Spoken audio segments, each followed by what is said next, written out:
안녕하세요. 오늘 여러분과 함께 좀 자세히 들여다볼 말씀은요. 잠언 23장 15절부터 35절까지에 대한 해설, 지혜로운 삶, 경애와 순종입니다. 이게 참된 지혜, 또 부모님 공경, 그리고 절제의 중요성, 이런 것들에 대해 아주 현실적인 조언을 담고 있더라고요. 네, 맞습니다. 특히 이 해설은 그 여호와를 경외한다는 게 구체적으로 왜 중요하고 또 술 같은 그런 일상의 유혹들 있잖아요. 이걸 어떻게 다뤄야 하는지 좀 깊이 있는 통찰을 주는 것 같아요. 그렇죠. 자, 그래서 이 고대 지혜 속에서 오늘날 우리 삶에 바로 적용할 수 있는 그런 핵심 메시지를 함께 찾아보는 시간을 가져보겠습니다.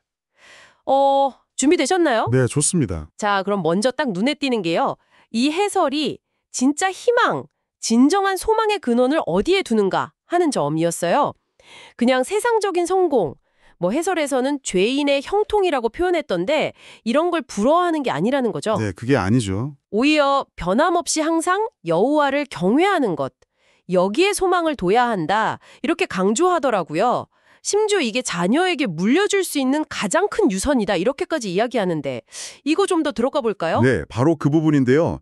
여기서 핵심은 왜, 도대체 왜 하나님을 경외하는 게 그렇게 중요하냐는 거예요. 해설을 보면 이것만이 반드시 내 장래가 있겠고 내 소망이 끊어지지 아니하리라 이렇게 약속된 유일한 길이기 때문이다 라고 설명을 하거든요. 아, 그러니까 여기서 경멸하는 건 단순히 무서워한다기보다는 깊은 존경심, 그리고 그 권위를 인정하는 그런 마음가짐에 가깝다고 볼 수 있겠죠? 세상 성공이라는 건 있다가도 없는 거지만 이런 경외심의 바탕을 둔 삶은 영속적인 가치, 그러니까 흔들리지 않는 소망이랑 미래를 준다는 거예요. 아, 그렇군요. 그러니까 일시적인 성공이랑은 차원이 다른 거네요. 훨씬 더 근본적인 어떤 안정감을 말하는 거군요. 흥미로운데요. 이 경외심이 또 자연스럽게 듣는 것의 중요성으로 이어지는 것 같아요. 그쵸? 너를 낳은 아비에게 청종하라. 이 구절처럼요. 맞습니다. 하나님 말씀에 귀 기울이는 것뿐만 아니라 부모님의 지혜나 경험에도 귀를 기울이는 게 참 중요하다고 해설은 지적하고 있습니다.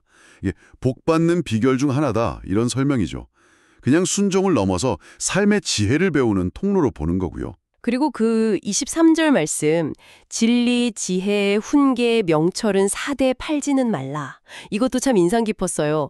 값을 치러서라도 얻어야 하는데 절대 되팔면 안 된다. 이게 어떤 의미일까요? 진짜 돈 주고 사고 파는 건 아닐 테고. 네네. 좋은 질문이신데요. 여기서 산다는 건 돈으로 구매한다는 뜻이라기보다는 시간이나 노력, 때로는 희생 같은 그런 대가를 치러서라도 반드시 얻어야 한다는 걸 강조하는 표현이죠. 아, 대가를 치른다는 의미군요. 네, 그만큼 귀하다는 거고 한 번 얻으면 어떤 상황에서도 포기하거나 타협하면 안 되는 절대적인 가치다 이런 뜻입니다. 그리고 이런 지혜로운 삶을 사는 자녀를 보는 게 부모에게는 가장 큰 기쁨이고 즐거움이라고 해설은 또 덧붙이고 있어요. 자녀가 지혜롭게 사는 것 그 자체가 효도라는 거죠. 무너뜨릴 수 있는 위험 요소, 특히 술에 대해서 아주 길고 상세하게 경고를 하고 있단 말이죠. 네, 맞아요. 상당히 길죠. 술을 즐겨 하는 자들과 고기를 탐하는 자들과로 더불어 사귀지 말라. 여기서부터 시작해서 술 마신 뒤에 그 결과들을 정말 생생하게 묘사하잖아요. 재앙, 근심, 분쟁, 원망, 까닭 없는 상처, 붉은 눈. 와, 정말 강렬합니다. 네. 해설은 술이 주는 그 찰나의 즐거움보다는 그 해악이 비교할 수 없을 만큼 크다. 이렇게 아주 단호하게 이야기합니다. 특히 중독성이 강해서 스스로 조절하기가 참 어렵고 결국에는 뱀같이 물 것이요 독사같이 쏠 것이라고 강력하게 경고하죠. 아, 무섭네요. 근데 여기서 아주 흥미로운 분석이 나오는데요. 술에 취하면 고통에 대한 감각까지 무뎌져서 내가 언제 깨어날까 다시 술을 찾겠다. 이런 식으로 오히려 더 술을 찾게 되는 악순환에 빠진다는 거예요. 문제 해결이 아니라 문제를 더 깊게 만드는 거죠. 듣고 보니 정말 무서운 악순환인데요. 이 해설이 이렇게까지 강하게 경고하는 술에 잠긴 상태.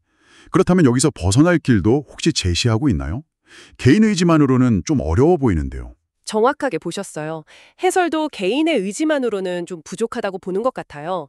그래서 제시하는 해법이 두 가지 정도인데요. 하나는 술이 아닌 다른 것에 의지하는 것, 그러니까 성령의 도우심을 구하는 겁니다. 성령의 도우심이요?